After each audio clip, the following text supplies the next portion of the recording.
city that bustles with the frenetic lights, sounds, and colors of people and cultures from all around the world.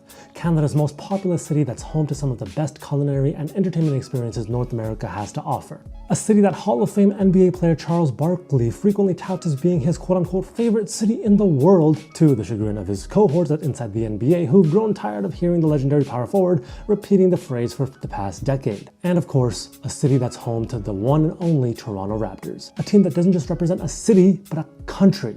Sorry, Team Canada. To be a part of the Raptors means being a part of something that could have you immortalized in not just Toronto sports history, but all of Canadian sports history. So why is it that the team, who've been blessed not once but 4 times with superstars donning their purple, red, and black, who could have potentially contended for championships for multiple years, failed to retain said superstars and lost them to relatively inferior teams? Maybe it's Toronto's continuously increasing rent prices and overall ridiculous high cost of living. Or possibly the 4 months of blistering cold that eats away at your soul 1 degree at a time. Well, I doubt the former would pose too much of an issue for a millionaire NBA player, and the latter can be fixed with a nice winter coat and a good dose of just suck it up attitude. Of course, neither of those fix Torontonians as people who walk around thinking they're New Yorkers, but forget that at the end of the day, they're still Canadian, and as such are bereft of all the charm, humor, and quick wits that make New Yorkers bearable. I digress. Back to the point, the question still lingers in my mind. Why can't Toronto keep its superstars? Of all the 4 players that are going to be listed in this video, Vince Carter requires the fewest words of introduction. Drafted in 1998, Carter had an immediate impact on the then fledgling Toronto Raptors, but it wouldn't be until the turn of the millennium that the man nicknamed quote-unquote Air Canada would ostensibly put Toronto on the basketball map, giving us what is still considered to be the most electrifying dunk contest performance of all time. Carter would go on to make multiple All-Star appearances in the following years, and his gravity-defying playstyle pushed Toronto to some of their first ever playoff successes. Even after his second cousin once removed, Tracy McGrady, left him for the Orlando Magic, the Raptors were still a formidable team. Unfortunately, a series of injuries led a frustrated Vince to say, quote-unquote, "I don't want to dunk anymore," to the media, which, as you can imagine, brought on much public scrutiny and allegations of him purposefully not playing hard. Couple that with some questionable executive decisions that led to palpable tensions between him and the Raptors front office, and eventually Carter's time in the North would come to an end, with him getting traded to the then New Jersey Nets. In the recent Sportsnet documentary series Raptors Delight, Vince would unveil some of his thoughts during these final tumultuous years, saying that he confided in then head coach Sam Mitchell by telling him, quote, "I don't want to leave. That's just how things are going, but I don't want to leave," unquote. Yet, even after hearing that, his franchise player wanted to keep playing and that he could have a dynamic duo of Carter and a promising young rookie in Chris Bosh, then GM Rob Babcock still went ahead and made the trade for Vince Carter. Just another example of executives having zero idea what they're doing. By the way, if you're enjoying this video, I would really appreciate it if you give me a like and follow for more if you want to see more videos like these. Also, last thing, I publish all of my scripts as feature articles on pixel-swish.com, so if you want to read these videos in the written format, also read daily news pieces that I upload, and also my Friday Pixel Picks where I recommend video games and movies, be sure to check out pixel-swish.com. Alright, back to the video. Vince wasn't the first to leave Toronto, nor did he leave out of his own volition. Neither of those statements is true, however, for Tracy McGrady. Drafted only a year before Carter, McGrady wasn't the full-fledged superstar and scoring menace he would eventually become in Orlando. However, early inklings of his potential could be seen when he started to receive more playing time after his cousin, Vince Carter, got drafted a year later. The two quickly became inseparable and started to gain popularity for their athleticism on the court.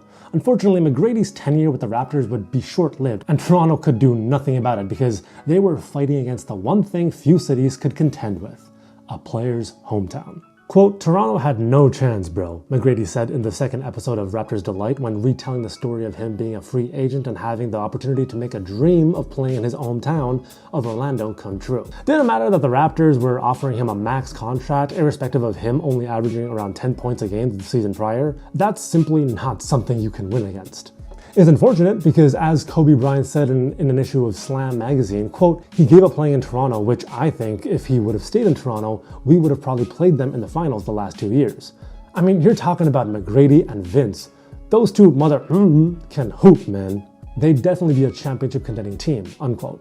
One can only imagine what could have happened if these two stuck together. Then to add someone like Chris Bosh a few years later, that's a bona fide big three. Speaking of Chris Bosh, known as the new hope for the post-Carter era Raptors, Chris Bosh quickly became the face of Toronto. It helped that he kind of looked like a Raptor too. Known for his Nowitzki-esque mid-range jumper and Hakeem-like post fadeaway, Raptor-era Bosh was incredibly fun to watch. Though slightly undersized with a fairly thin frame, his crafty footwork and smooth shot made racking up 25 points a nightly occurrence. Yet for as much fun as it was to watch Bosh as an individual player during those late 2000s, watching the Raptors as a team was a different experience. The Bosh-led Raptors struggled to make the playoffs during his tenure with the team. When the couple times they did, they were bounced in the first round, rarely winning more than one game. In a 2019 episode of the Bill Simmons podcast, Chris Bosh opened up about the struggles the team had faced in recruiting free agents. Quote, "I remember John Salmons was a free agent and it was between us and Chicago. So I'm like, yeah, okay, oh man, if we can get Johnny Salmons, we'll be pretty good. He took less money to go to Chicago. And that's kind of when I knew it was going to be a lot more difficult being in Toronto," unquote, Bosh explained. Interestingly, one element he attributed to Toronto's continued struggles to attract free agents was customs. Quote, "It's taxes and customs, and they don't make it easy on you. We'd go in and out of the city a lot. It's centrally located, so a lot of in and out flights. You're going through customs every time, and we're in the airport going through customs, and that gets kind of old a little bit. They had to give us our boarding pass and tickets, and we had to take off our shoes and laptops, and you know, we're NBA players. We've got a lot of jewelry on. We've got a lot of stuff," unquote. He would further tell Simmons that he had done the math one season and calculated that he'd spent an extra 26 hours at the airport over a season. Welcome to becoming just another disgruntled passenger, Chris Bosh. After years of being unable to move past a seemingly impenetrable force named LeBron James, the Toronto Raptors achieved what many at the time deemed impossible, beating the Stephen Curry, Klay Thompson, and Kevin Durant-led Golden State Warriors to win the NBA Finals.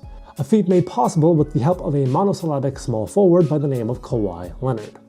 After months of tension between him and the San Antonio Spurs front office, Leonard was sent up north in a trade that included the Raptors star DeMar DeRozan. Even though general manager Masai Ujiri was lambasted for the deal, seeing as DeRozan was the longest tenured Raptor at the time and Kawhi's contract would see him be a free agent after just one season, the deal obviously proved a tremendous success, to put it lightly. And yet, even after winning a championship, having essentially the entire country of Canada in your corner and being offered the kitchen sink and more by the Raptors front office, Kawhi Leonard decided his time in the North was done. And just after one season, he went away. Quote, "I just wanted to go to a franchise where I could try to help build a legacy," unquote, said Leonard in an interview with GQ as to why he chose to leave Toronto and go to the Los Angeles Clippers. Frankly, I think that's a bunch of hogwash. He had already helped build a legacy in Toronto and could have continued to cement that legacy by embellishing his other fingers with one or two more rings. No, Leonard simply wanted to go play for his hometown of LA, and if he couldn't do that, then he at least wanted Masai and the Raptors to get Paul George, his close friend apparently, by trading away half of Toronto's roster. Now he's struggling to play a full season with the Clippers, and Podcast P is struggling to play with another drama queen in Philly. Karma's a bitch. The Raptors continue to struggle to attract star players, having to resort to either making smart trades to acquire them or developing them through the draft. It seems taxes, customs apparently, and the simple notion of being in another country, a cold one at that, are all factors in the city not being able to have stars call it a home. The team has struggled this season, to say the least, though there is some genuinely good talent on the roster. Scotty Barnes and RJ Barrett are already getting whiffs of stardom, while youngsters like Grady are on their way to joining them. Hopefully success is a season or two away for this team. And hopefully Pearson Airport can figure out their customs so that NBA players don't have to suffer like the rest of us. Although I won't lie, it's kind of satisfying to know that they have to. Thank you so much for watching and for sticking around till the end. If you want to get these videos early, you can go check out my Patreon at patreon.com/pixelswish. And yeah, subscribe and like if you enjoyed the video. Comment below, let me know your thoughts. And if you have any feedback for me, I'm always open to feedback. Always want to keep making better videos. So yeah, thank you so much, and I'll see you next time.